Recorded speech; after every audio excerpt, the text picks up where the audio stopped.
안녕하세요. 반갑습니다. 유수하입니다.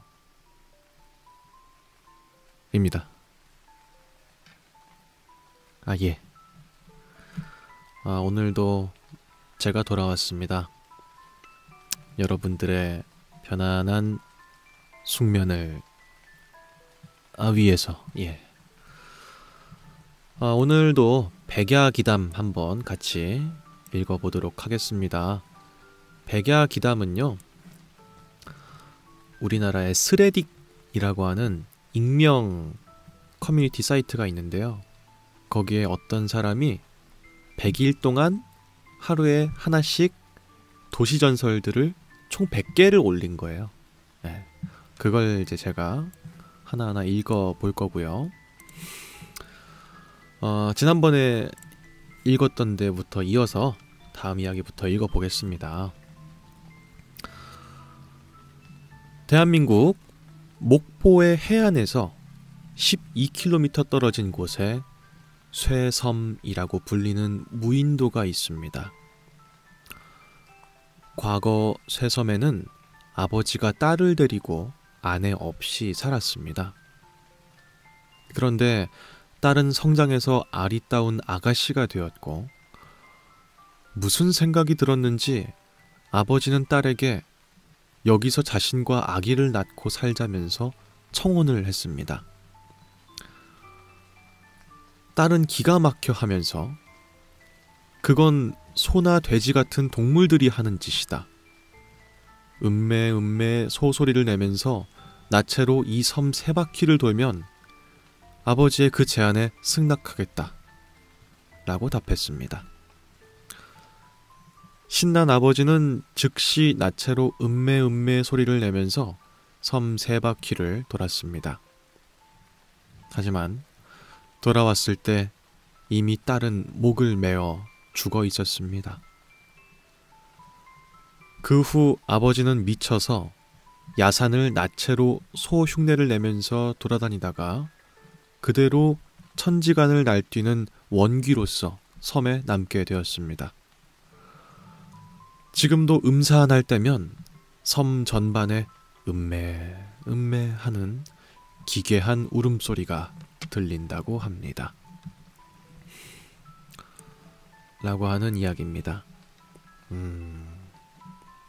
그러니까 이제 딸한테 청혼을 아버지가 했는데 딸이 말도 안 된다. 부녀지간에 무슨 결혼이냐.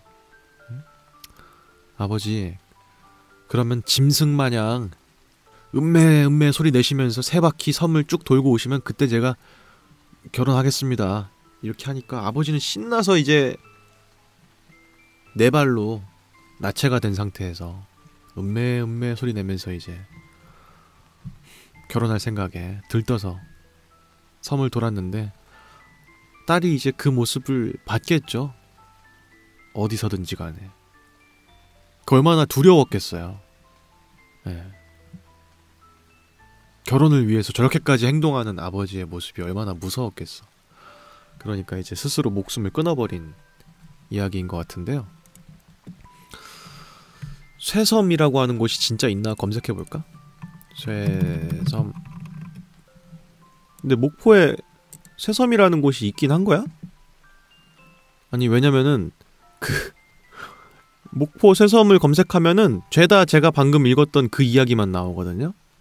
그러니까 뭔가 좀 아닌 것 같아서 글쎄, 없을 수도 있겠다. 그런 섬 자체가 없을 수도 있겠어요. 근데 이거를 다 믿으면 안 돼요. 도시전설 이거를 고지곳대로 다 믿으면 안 됩니다.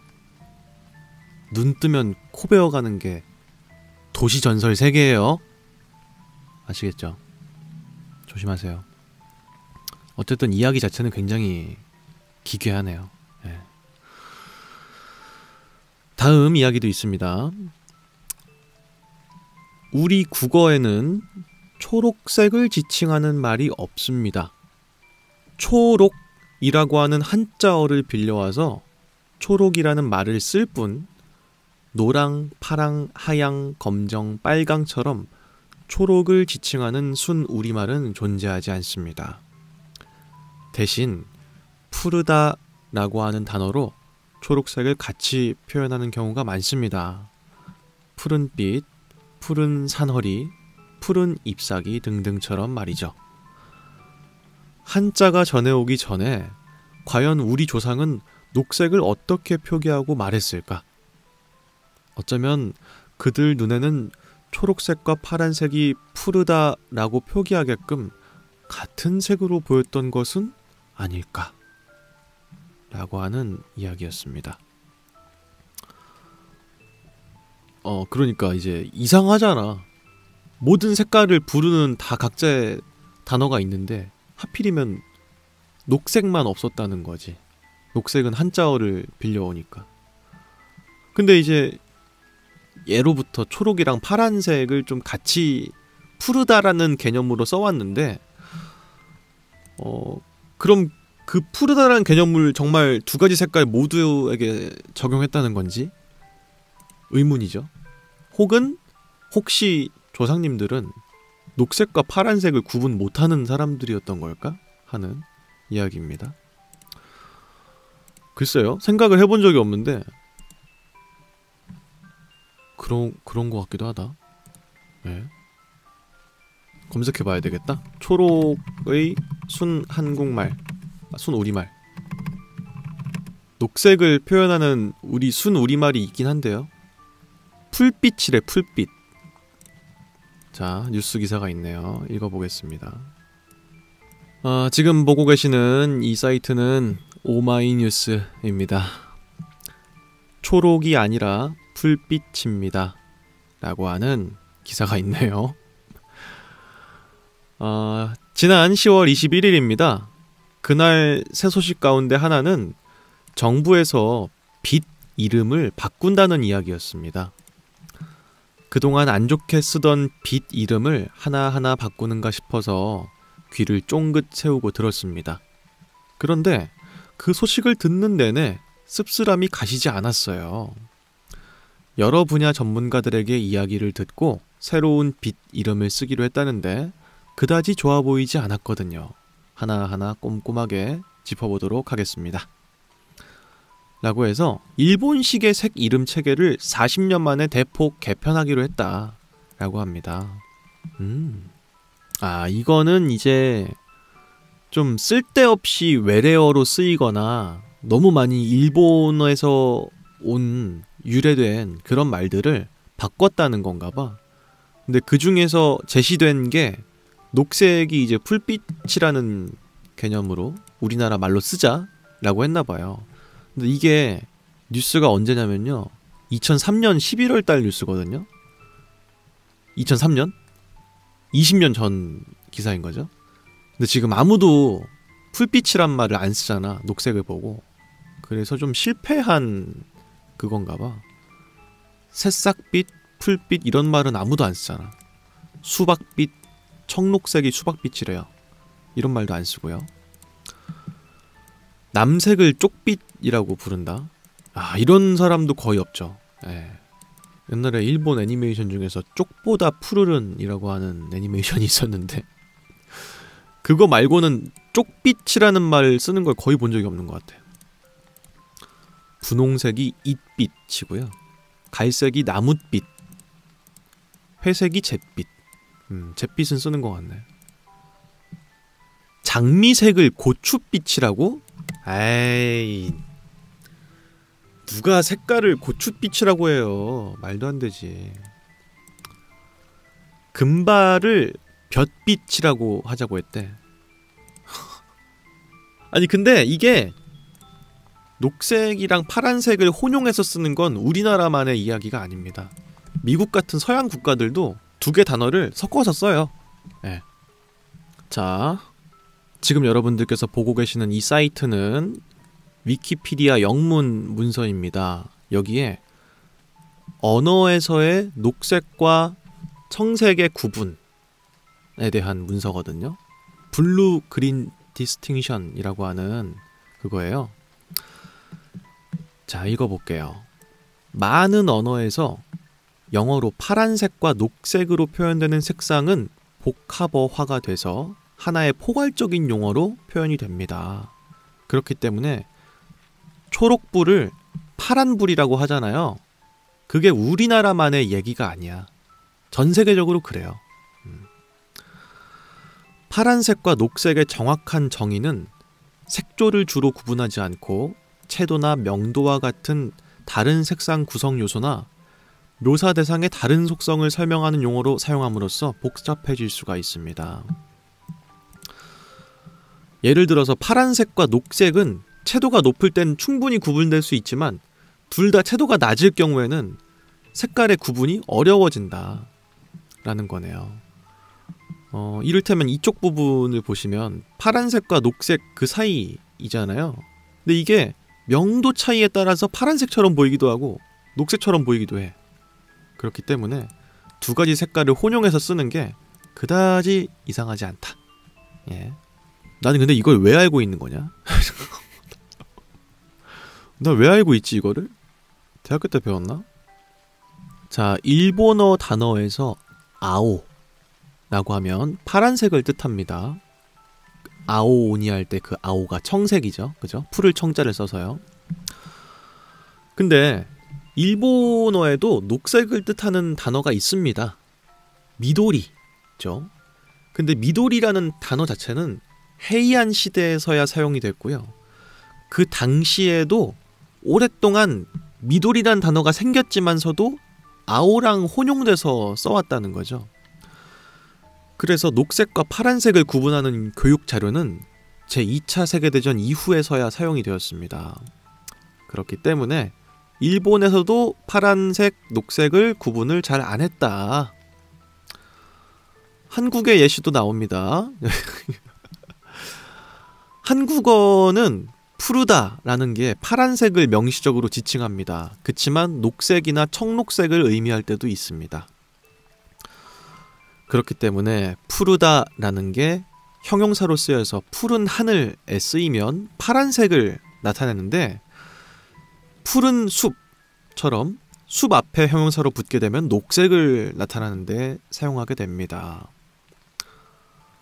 푸르르다라고 하면 보통 파란색을 의미하긴 하지만 때로는 파란불에서처럼 녹색을 그냥 파랗다라고 하기도 합니다. 라고 하는데 지금 보시면 아시겠지만 발트어, 슬라브어, 알바니아어, 몽고어, 베트남어, 티베터, 중국어 다 나와요. 다 나와. 예. 그러니까 색상에 대한 구분을 지금처럼 다양하게 옛날에는 안 했을 수 있다. 그렇기 때문에 단어가 없었던 것이다. 라는 개념입니다. 지금 박성진님께서 유수하랑 차은우는 명도 차이일 뿐이다 라는 이야기군 이라고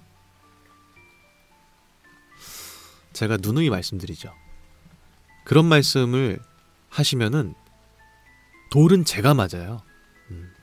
돌이 날라오는 건 저한테 날라옵니다. 그렇기 때문에 차은우 씨를 저한테 빗대는 거는 이거는 저를 죽이는 행동이에요. 네, 그런 말씀 드립니다. 어쨌든 오늘도 괴담도 듣고 교양도 쌓는 그런 시간이었습니다.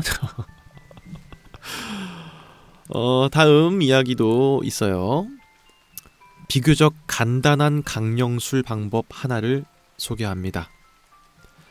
평소에 영혼들 그런 게 많이 머물고 있다라고 알려지는 폐가에 들어가서 아무도 없는 방 하나를 고릅니다.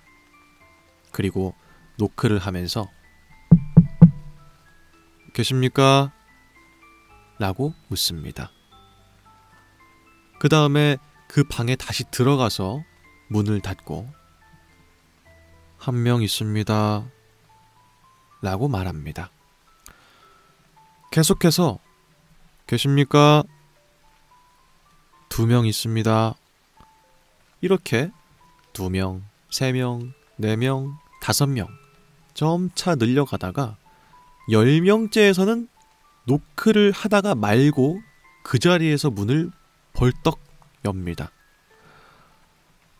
아무도 없는 방에 누군가가 있다고 하는 그 일그러짐을 점점 늘려가서 종국에는 일그러짐 안으로 영혼이 들어오게끔 하는 것입니다. 단 이렇게 해서 강령술이 성공한다고 할지라도 귀신이나 사람이나 불쑥 문을 여는 것은 굉장히 불쾌한 짓이고요. 이로 인해서 화를 낼 수도 있다는 것을 기억하시길 바랍니다. 라고 하는 이야기입니다. 아, 이거 굉장히 또 이미지가 딱 떠오르네. 네, 그죠? 되게 낡은 폐가에서 이런 강령술을 하는 모습. 그러니까 패턴이 있는 거잖아요. 문 열기 전에 계세요 하고 내가 들어가서 한 명 있습니다. 다시 문 열고 밖에서 계세요 하고 다시 방에 들어가서 2명 있습니다. 이렇게 10명까지 반복하면 이제 패턴화가 된 거잖아. 10번째도 당연히 이전처럼 하겠지? 라고 하는 그 패턴을 하고 문을 바로 열어. 그럼 그 안에 뭐가 있을 수도 있다 라고 하는 그런 이야기였네요.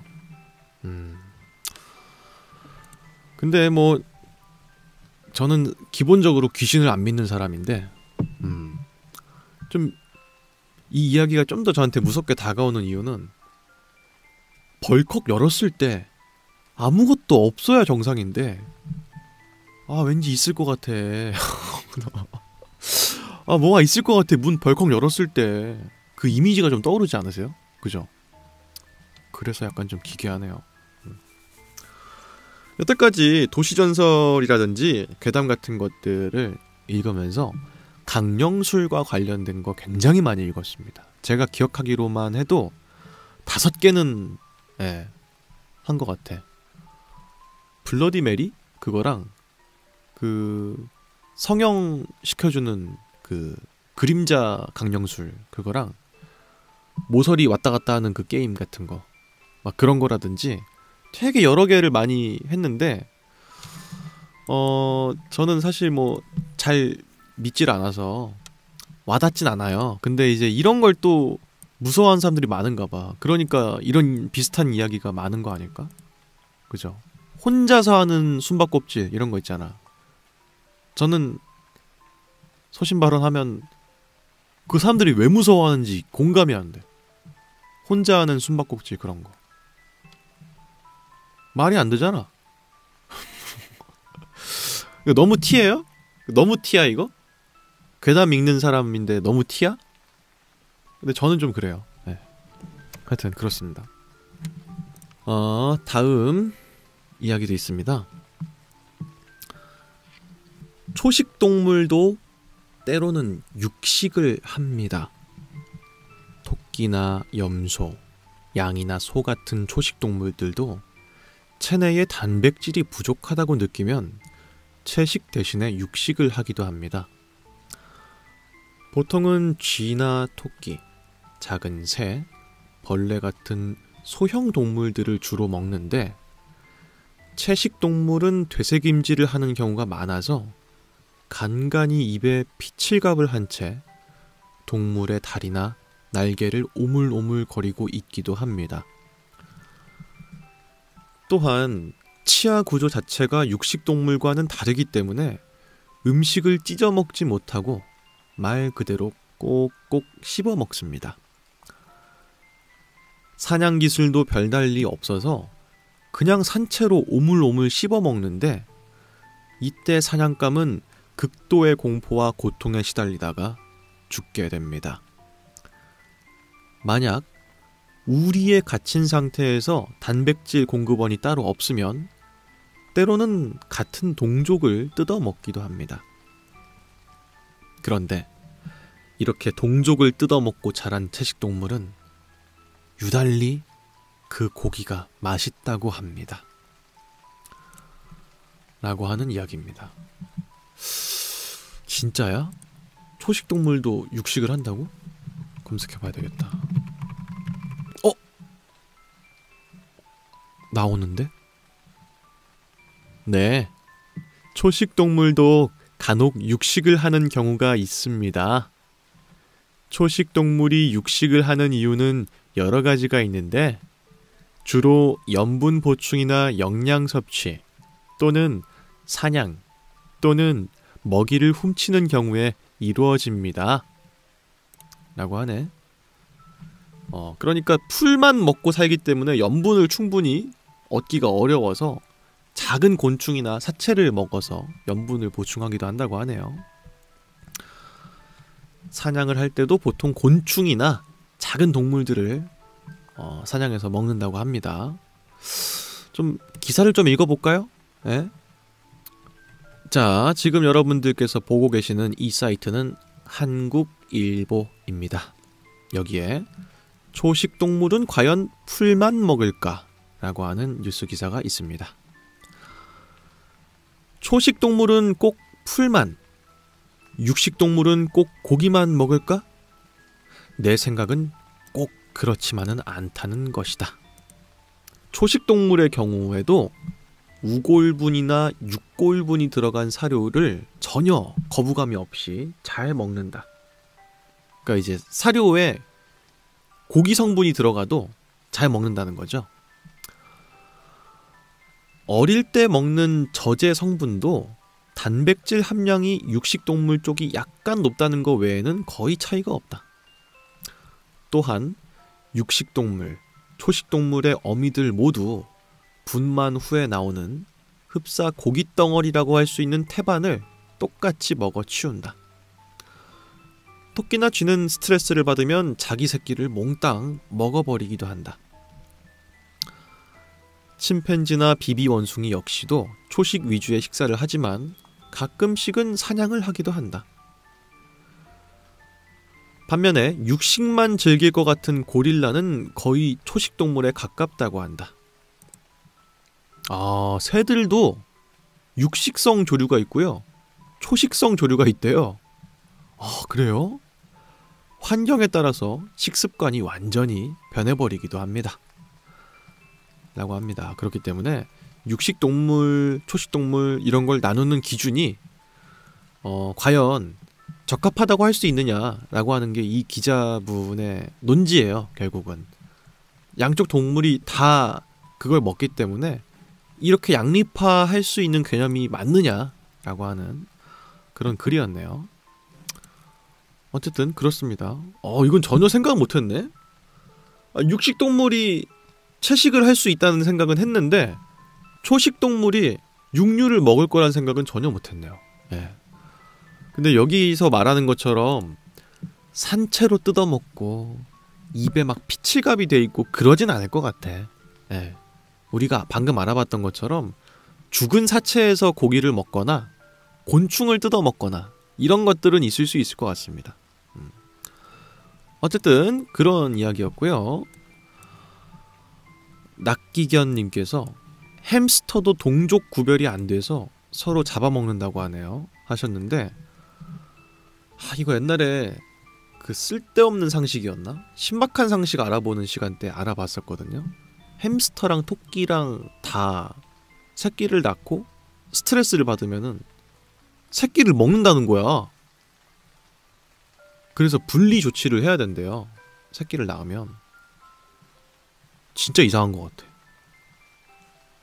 그거 보고 쟤네들은 친해지면 안 되겠다 생각 들었어요. 토끼랑 햄스터는 미안한데 나랑 친구는 못할 것 같아. 내가 웬만하면 욕을 잘 안 하는데 한 번만 할게요. 너네 미친놈들이야. 자, 제가 대신 욕했으니까 여러분들은 너무 서운한 마음 갖지 마세요. 예? 어쨌든 그렇습니다. 다음 이야기도 있습니다. 프랑스의 왕 샤를 9세는요 성 바르톨로메오 축일의 학살을 주도해서 고작 며칠 만에 수만 명의 사람을 죽게 한 업적으로 유명합니다. 하지만 학살에 대한 죄책감 때문에 샤를 9세는 미치기 일보 직전이었고 이를 보고 있던 샤를 9세의 어머니 까트린 드 메디치는 이런 아들을 보다 못해 유명한 주술사를 불러서 말하는 목이라고 하는 흑마술을 치르게 됐습니다. 이 흑마법은 잘생긴 아이 한 명을 골라서 의식을 치른 다음에 그 즉시 목을 잘라서 검은 제단 위에 올린 후 악마를 빙의시켜서 그 목소리를 듣게 하는 일종의 강령술이었습니다. 샤를 9세는 떨면서 말하는 목에게 악마가 자신을 지켜줄 수 있을지, 과연 자신이 죽은 뒤에 심판으로 벗어날 수 있을지에 대해서 물었습니다. 머리는 또박또박한 어조로 빔파티오르 라고 말했고, 샤를 9세는 정신착란으로 결국은 미쳐버리게 됩니다. 그 말은 나보다 더 강한 이가 있다 라는 뜻이었습니다. 그래요? 그러니까 이제 학살을 벌인 왕이 있었는데 그 자신도 학살을 하기 싫어했다는 거야. 근데 하기 싫은데 억지로 했으니까 얼마나 싫었겠어. 그래서 내가 사후든지 아니면 이런 학살이 끝난 다음이든지 혹시 안전할까요? 라고 물어보고 싶은 거야. 너무 불안하니까 이 상태가. 그래서 그 샤를 9세의 어머니가 흑마법사를 불러가지고 어떤 주술을 건 거죠.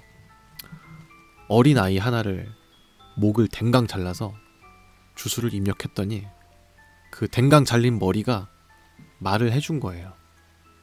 근데 나보다 더 강한 사람이 있기 때문에 너가 구원을 받을 수는 없을 것이다. 이런 식의 말인 것 같아요. 뭐 이런 얘기가 다 있을까? 샤를 9세 검색해볼까요? 자, 지금 여러분들께서 보고 계시는 이 사이트는 나무위키입니다. 여기에 샤를 9세에 대한 문서가 있네요.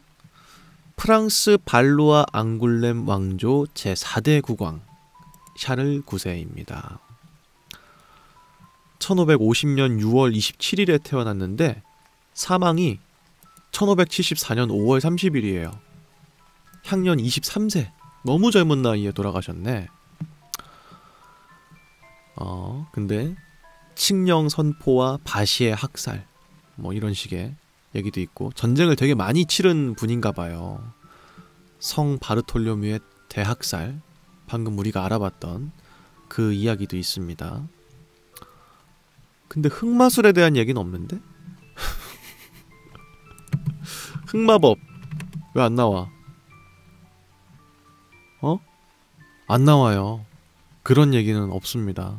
혹시 영어로 한번 쳐볼까? AI가 분석해준 걸로는 이 샤를 9세와 흑마법이 연관되어 있는 어떤 역사적인 토대는 발견할 수가 없었대요.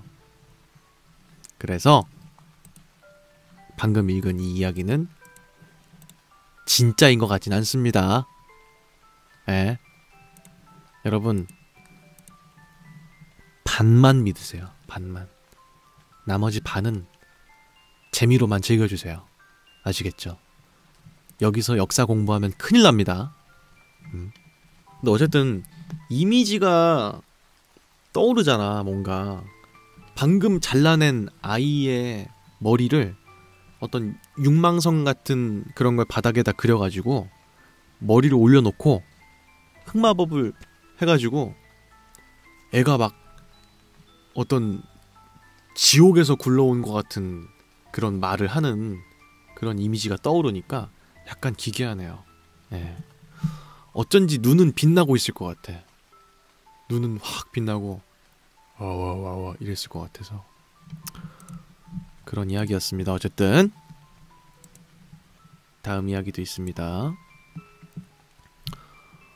어떤 학자에 의하면 한 나라가 선진국인지 아니면 후진국인지 판단하는 게 그리 어렵지 않다고 합니다. 아무 연고가 없는 사람이 갑자기 길 한복판에 쓰러졌을 때 누군가 단 한 사람이라도 그 사람을 돕기 위해서 달려온다면 선진국. 반대로 그 사람을 못 본 척 지나치거나 돈이나 옷을 벗겨가기 위해서 온다면 후진국이란 것입니다. 이는 한 나라의 준법성과 도덕정신, 물질적 가치를 단적으로 보여주는 예시라고 할 수 있습니다. 자, 그러면 한국은 후진국일까요? 선진국일까요? 라고 하는 이야기입니다. 아이, 사바사지. 예, 사바사예요. 그리고 상바상이기도 해. 상황 바이 상황. 내가 바쁘거나 어디 막 가야 되고 번잡한 곳이면 남을 잘 도울 생각이 안 들 텐데 조금 여유가 있고 주변에 나밖에 없고 그러면은 더 도와주고 싶은 마음이 들겠죠. 그러니까 이게 다 믿을 수 있는 얘기 같진 않은데 약간 설득력이 있어 보이기도 하는 게 후진국일 경우에는 돈이나 옷을 벗겨가기 위해서 달려온다는 게 그럴 수 있을 것 같아. 그냥 왠지 그럴 수 있을 것 같잖아. 한국은 선진국이 맞습니다 라고 데렘쥐 님께서 말씀하셨는데 근데 이제 그럴 때도 있고 안 그럴 때도 있고 그런 것 같아요. 이거 하나로 우리나라가 선진국이냐 아니냐를 나누는 건 좀 어려울 것 같습니다. 이게 좀 되게 힘든 일이잖아. 저도 옛날에 근데 한번 한 적이 있었어요. 옛날에 출근하는데 그러니까 백화점에 입점한 카페에서 일할 때였거든요. 보통 아시겠지만 백화점 입점한 카페들은 좀 일찍 가야 돼요. 일찍 출근하고 있었어. 하고 있었는데 어떤 아저씨가 담배를 피우시다가 막 쓰러지시는 거예요. 근데 약간 좀 노숙인 같은 분이었어. 그래서 다들 별로 안 도와주려고 하는 거야. 나도 좀 무서우니까 출근도 빨리 해야 되고 가야지 했는데 자세히 이렇게 보는데 입에 약간 개거품이 나오는 거예요. 이건 안 되겠다 싶어가지고 바로 119 전화해서 제가 도와드렸어요. 옷 같은 거 막 벗기고 편하게 이렇게 좀 뉘어드리고 기다렸는데 119가 역전에 있는 그 백화점에 굉장히 가까워요. 500m가 안 돼. 그래서 한 3분 만에 오시더라고. 진짜 빨리 오시더라고. 근데 다행히도 그 제세동 같은 그런 거 안 하시고 그냥 바로 의식을 찾으셔가지고 잘 이렇게 됐어요. 근데 구급대원분이 오셔가지고 진짜 잘한 일 하신 거라고 칭찬해주시고 그랬어. 근데 저도 용기가 되게 안 났단 말이에요. 그런 거 할 때 누가 하나 내가 해야지 이 생각을 안 하게 돼. 잘 누군가 하겠지 뭐 이런 생각하기도 하고 상대방이 누구냐에 따라서 저처럼 노숙인 분이 쓰러지면 쉽게 구하고 싶지가 않잖아. 뭔가 옷 같은 것도 안 만지고 싶고 막 그럴 수 있으니까. 그러니까 이것만 보고 선진국이냐 아니냐를 가르는 건 좋은 잣대 같진 않아요. 어쨌든 그렇습니다. 박성진님께서 멋쟁이 청년 데렘지님도 다행이네요. 낙기견님께서도 군중심이란 게 있어서 주변에 사람이 많으면 섣불리 나서지 않으려고 하는데 대단하시네요 라고 하셨는데요. 근데 저도 막 나서는 타입이 절대 아니거든요. 절대 아니에요. 근데 그렇게 갑자기 내가 급진적으로 영웅적인 행동을 하게 된 이유가 있었어. 왜냐면 그 당시 EBS 공채를 내던 시즌이었어요. 그때가 3월 초였나 그랬어. 2월 말에서 3월 초 시즌이었어. 그때 EBS 문제가 총 5문제인가 4문제인가 그랬는데 3번 문제가 그 CPR을 하는 내용이었어요. 나에게는 작은 소원이 있다. 그건 바로 멋진 소방관이 되는 것. 막 이런 독백이 있는 대본이었어. 그래서 그 대본에 주인공이 버스를 타고 어디로 가고 있는데 고등학생인지 막 그래. 소방관이 꾸민 친구인 거예요. 창밖을 보면서 이제 그렇게 가고 있었는데 버스 안에 있던 승객이 갑자기 쓰러지면서 그 청년이 응급 구조를 하는 내용의 대본이었거든요. 내가 계속 그 대본을 보고 있던 시즌이었어가지고 도와줘야 돼 이 생각이 든 거야. 그래서 한 거지 저도 평상시였으면 안 했을지도 몰라요. 그러니까 EBS가 사람 하나 살린 겁니다. 아시겠죠? 제가 살린 게 아니라 EBS가 살린 거예요. 어쨌든 그렇습니다. 다음 이야기도 있습니다. 정신질환 중에는 일명 천재병이라고 하는 게 있습니다.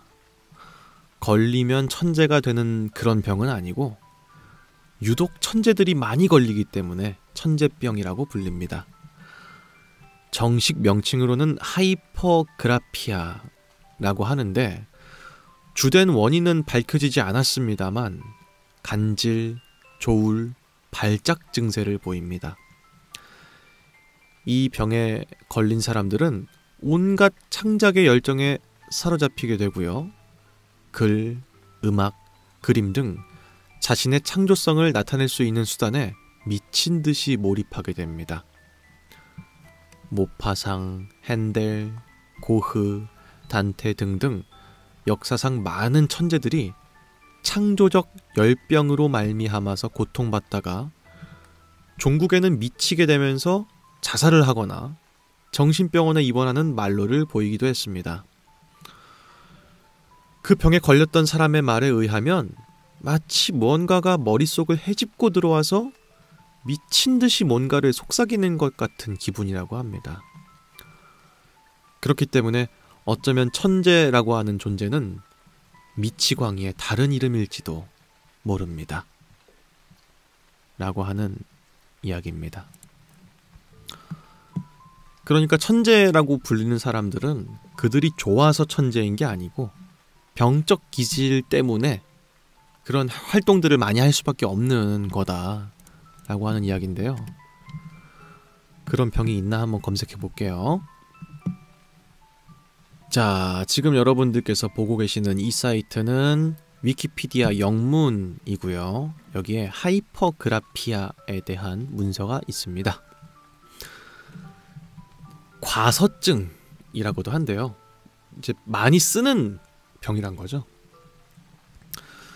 글을 쓰거나 그림을 그리려고 하는 강력한 욕구를 특징으로 하는 행동질환입니다. 과서증의 형태는 글쓰기의 스타일과 내용에 따라서 다양하게 나타나기도 합니다. 이러한 증상들은 측두엽의 변화와 관련된 증상들입니다. 측두엽 간질로 인해서 손상되게 되면은 과서증에 영향을 줄 수 있는 해마 그리고 베르니케 영역이 손상이 되는데 이것 때문에 과서증이 이제 유래될 수가 있다고 하네요. 미국의 신경과 의사인 스티븐 왁스먼과 노먼 게슈윈드는 1970년대에 처음으로 이 과서증에 대한 말을 인용했습니다. 그들이 관찰한 환자들은 매우 강박적으로 세부적인 글쓰기를 했고요. 때로는 문학적인 창의성을 발휘하기도 했습니다. 환자들은 일기를 썼는데 어떤 환자들은 일기를 통해서 일상생활의 아주 세세한 부분까지 꼼꼼하게 기록하거나 혹은 시로 쓰거나 목록을 만들기도 했습니다. 야, 근데 진짜로 방금 그 이야기에서 읽었던 것처럼 머릿속에 운율이 계속 울려 퍼져서 그 운율을 내가 종이로 옮겨 적어야 될 것 같다는 생각을 해서 자꾸 이제 막 미친 듯이 썼대요. 대단하네.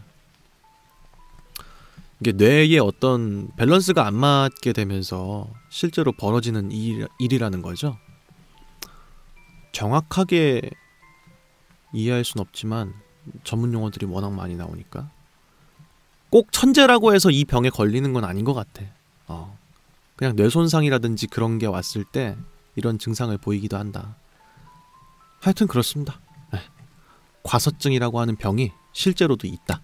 다만 천재라고 해서 다 걸리는 병은 아니고 뇌의 어떤 부분에 문제가 발생하면은 그렇게 계속해서 뭔가 써내려가는 사람들이 있다는 거네요. 반쯤은 맞고 반쯤은 틀린 얘기였습니다. 근데 이 도시전설들이 다 그래요. 반은 맞고 반은 틀린 얘기들이에요, 보통. 다음 이야기도 있습니다. 유럽 그리고 중동 지방에는 방황하는 유대인이라고 하는 전설이 있습니다. 혹자는 그를 아하스페르즈라고도 부릅니다. 하지만 이것은 후대에 붙여진 이름일 뿐입니다. 이 아하스페르즈, 그러니까 방황하는 유대인이란 사람은 가죽을 손질하는 구두장이었는데 예수가 십자가에 못을 박히기 위해서 골고다 언덕으로 십자가를 들고 가던 도중에 너무 힘들어서 구두장이 유대인 앞에 십자가를 내려놓았습니다. 하지만 이 유대인은 성격이 좋지 않은 것으로 유명한 사람이었고요. 가죽 채찍으로 예수를 때리면서 당장 여기를 떠나라고 소리를 쳤습니다. 이에 예수는 내가 올 때까지 여기서 기다리고 있어라 라고 명령했습니다. 가죽쟁이 유대인은 그 말에 콧방귀도 뀌지 않았지만 시간이 흐르고 세월이 지날수록 이상한 점을 발견했습니다. 자신이 늙지도 죽지도 않는다는 것이었습니다. 예수가 내렸던 불사의 저주 때문이었죠. 그 후로 괴물 취급을 받던 그는 살던 곳에서 쫓겨나서 예수가 최후의 심판을 내리러 다시 재림하기 전까지 아직도 이 세상을 방황하며 떠돌고 있다고 합니다. 역사나 문헌에는 그와 마주했다는 이야기가 심심찮게 나오고요. 불사신으로 알려진 생제르망 백작 역시도 방황하는 유대인의 가명일지도 모른다고 합니다. 라는 이야기네. 불사면 좋은 거 아닌가? 네. 그러니까 이제 예수께서 이제 십자가에 못 박혀 돌아가시기 전에 이제 골고다 언덕을 자기가 이제 못 박힐 십자가를 들고 가고 있었는데 잠깐만 쉬자 싶어서 내려놨는데 그때 이 아하스페르즈, 방황하는 유대인이란 사람이 아이 여기가 어디라고 그걸 내려놔? 아이 당장 가지 못해! 이렇게 예수를 내쫓은 거죠. 그렇게 문전박대를 당하니까 너 내가 올 때까지 여기서 기다리고 있어라 라고 하고 가신 거야. 처음에는 이제 저 양반은 처형당할 사람이니까 그냥 허세겠거니 했는데 실제로도 이 사람이 늙지도 않고 죽지도 않는 그런 몸으로 계속 살게 된다는 걸 이제 서서히 깨닫게 된 거죠. 그렇다면 예수를 다시 만나야 될 텐데 예수께서 다시 재림하는 순간은 언제예요? 약속의 때죠. 지구 리셋하는 날. 그때가 돼서야 그 약속을 지킬 수 있을 거 아니야. 내가 여기 올 때까지 기다리고 있어라. 이걸 지키려면은 지구가 멸망할 때까지도 있어야 된다는 거죠. 그래서 죽지 못하고 계속 지금도 어딘가를 떠돌고 있다고 하는 그런 이야기인데요. 이거는 뭐 잘은 모르겠는데 그런 말이 있을까? 검색해볼까요?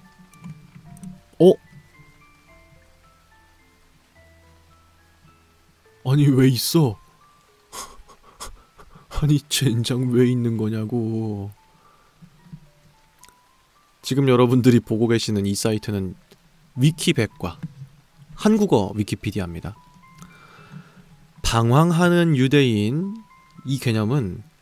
13세기 유럽에서 퍼지기 시작한 전설 속의 허구적 인물입니다. Le Juif Elancht 이렇게 불린대요. 죄송합니다. 불어는 못해요. 원 전설에 따르면 그는 예수가 십자가형에 처해졌을 때 그 예수를 모독하던 유대인 중에 한 명이었습니다. 그래서 저주를 받게 돼서 예수가 재림하기 전까지 죽지 못하고 세계를 걸어서 떠돌아야 하는 운명에 처해진 사람이라고 합니다. 이 전설의 성경적 근거로서 성경의 호세아서 9장 17절에 그들이 듣지 아니하므로 내 하나님이 그들을 버리시리니 그들이 여러 나라 가운데에 떠도는 자가 되리라 라고 하는 구절을 인용하기도 합니다. 라고 해서 진짜로 있던 사람은 아니고 전설 속에서만 전해져 오는 사람인 그런 개념인 것 같은데 그러니까 있을 법한 얘기잖아. 왜냐면 봐봐라. 어떤 공동체에 들어갔어. 몇십 년 살았어. 근데 늙질 않아. 처음엔 몰랐겠지. 근데 10년, 20년 살수록 나는 안 늙는데 주변 사람들이 늙으니까 되게 이상하게 볼 거 아니야. 그러니까 계속 어디선가 머무를 수가 없이 떠돌아야 되는 신세가 된 사람이라는 거죠. 이제 그렇게 보면은 납득이 안 가진 않죠. 그리고 이거랑 아주 유사한 영화가 있습니다. 전에도 말씀드린 적이 있습니다만 Man from Us라고 하는 영화입니다. 이건 제가 정말 인정해요. 국악 액션의 끝판왕입니다. 영화가 별게 없거든요. 액션씬은 당연히 없고요. 그냥 뭐 다이나믹하지도 않아. 그냥 이제 인물들 나와가지고 대화하는 건데 미친 듯이 재밌어. 이거 안 보신 분들 있으면 꼭 보세요. 진짜로. 제발 그거 하지 마시고 유튜브 15분 요약으로 보지 마시고 그냥 보세요. 여기 한 남자가 있습니다. 이삿짐을 싸고 있는 한 남자. 절대 그걸로 보지 마시고 원작으로 보세요. 그러니까 내용이 뭐냐면은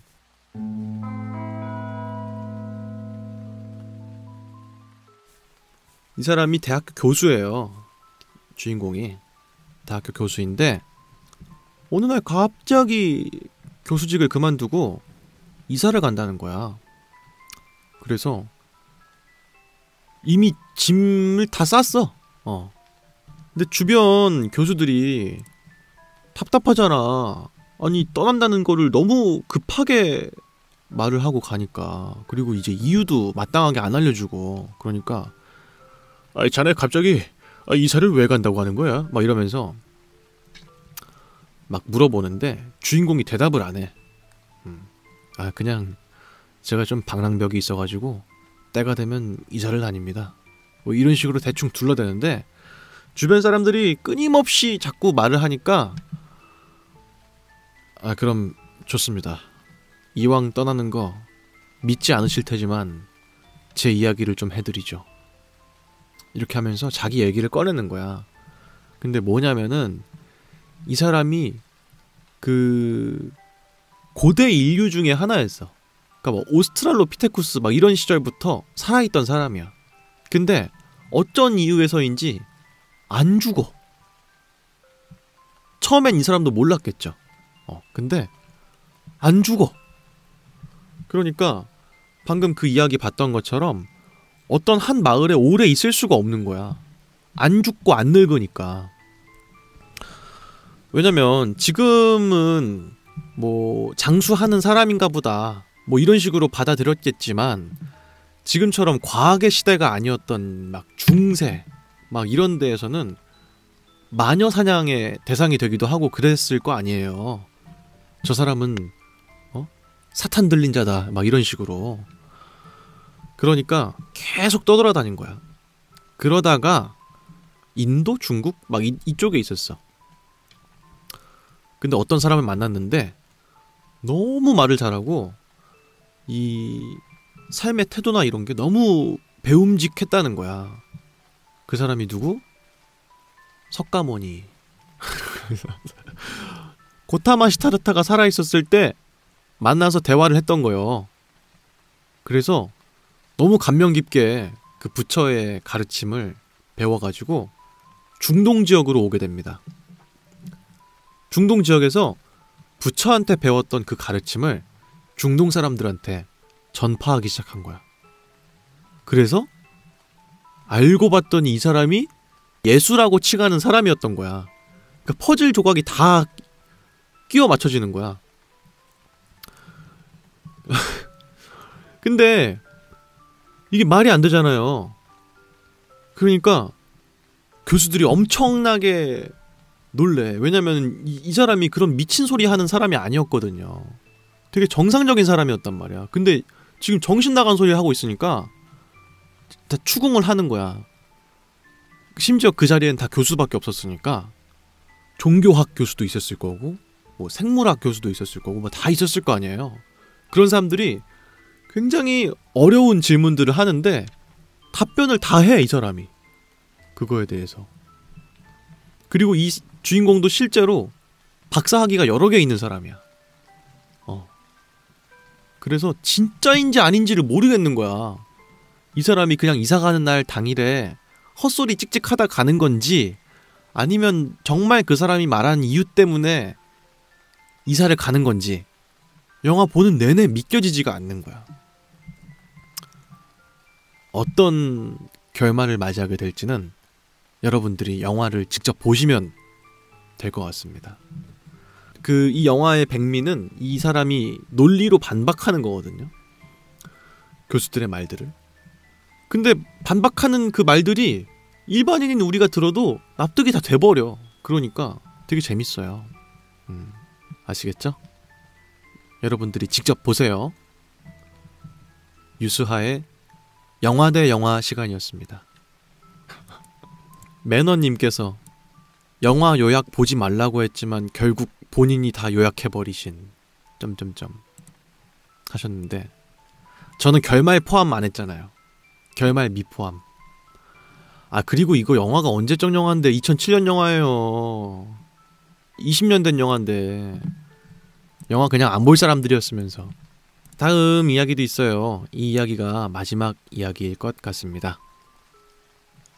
여러분 아쉬우시죠? 박수 칠 때 떠나야 정말 아름답다. 이런 말씀 드립니다. 자, 유대 전승에는 라미드 우프닉스라고 하는 존재가 있습니다. 이들의 수는 총 36명 정도인데 일평생을 가난하지만 정직하고 선하게 살아가는 사람들이라고 합니다. 이들의 존재는 신 앞에 인간의 죄악을 정당화하기 위해서 존재하며 36명이 이 세상에 존재하는 이상 인간은 신의 심판을 피할 수 있다고 합니다. 언제부터 그들이 존재했는지는 알려져 있지 않지만 36명은 지금까지 인간의 몇십억 명의 죄악을 정당화할 만큼 선해서 그들은 일평생 자신이 라미드 우프닉스인지 모릅니다. 만약 라미드 우프닉스가 죽게 되면 이 세상 어딘가에서 새로운 라미드 우프닉스가 태어나서 그 빈자리를 메꿉니다. 그들은 자신이 라미드 우프닉스인지를 모르며 만약 라미드 우프닉스라는 것을 알게 되면 그 자리에서 죽게 됩니다. 우리 주위에도 정말 바보 같을 만큼 착한 사람이 존재하곤 하는데 어쩌면 이들은 라미드 우프닉스로 우리를 구원하고 있는 존재일 수도 있으니 눈여겨보길 바랍니다. 라고 하는 이야기입니다. 이거는 전에도 유사한 로어를 읽은 적이 있었는데 약간 중복되는 이야기네요. 정말 있는 개념인가봐. 검색해봐야 되겠다. 지금 여러분들이 보고 계시는 이 사이트는 나무위키고요. 라미드 우프닉스에 대한 문서입니다. 라미드 우프닉스는 유대 신화상의 개념입니다. 정확한 명칭은 숨은 의인들이란 뜻입니다. 혹은 36명의 의인들이란 뜻이기도 하고요. 신 앞에서 세상을 정당화하기 위해서 평생 동안 선하게 살 36명의 인간들을 말합니다. 이들은 평생 가난하게 살고 자신이 라미드 우프닉스란 것을 모르고 알게 된다고 하면 바로 죽게 되고 새로운 라미드 우프닉스가 또 어딘가에 태어난다고 합니다.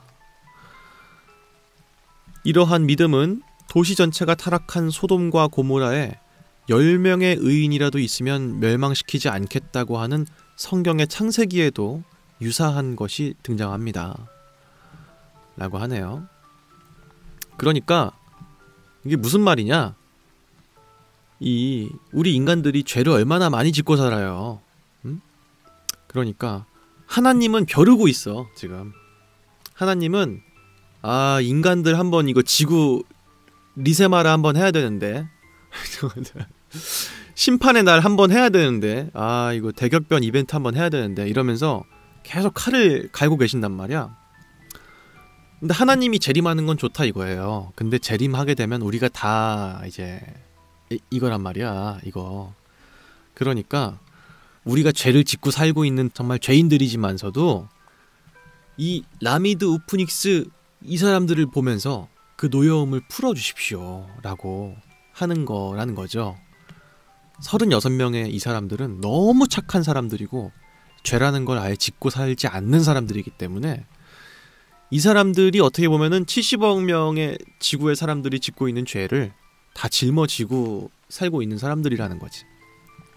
근데 너무 착한 사람들이기 때문에 스스로도 그런 의인인지를 몰라. 그리고 그 사람이 나중에 뭐 노환이 와서 돌아가시게 되거나 해도 지구 어딘가에 또 다른 이 라미드 우프닉스라고 하는 명을 임명받은 아이가 태어나기 때문에 그 36명의 굴레가 계속 유지가 된다 라고 하는 이야기입니다.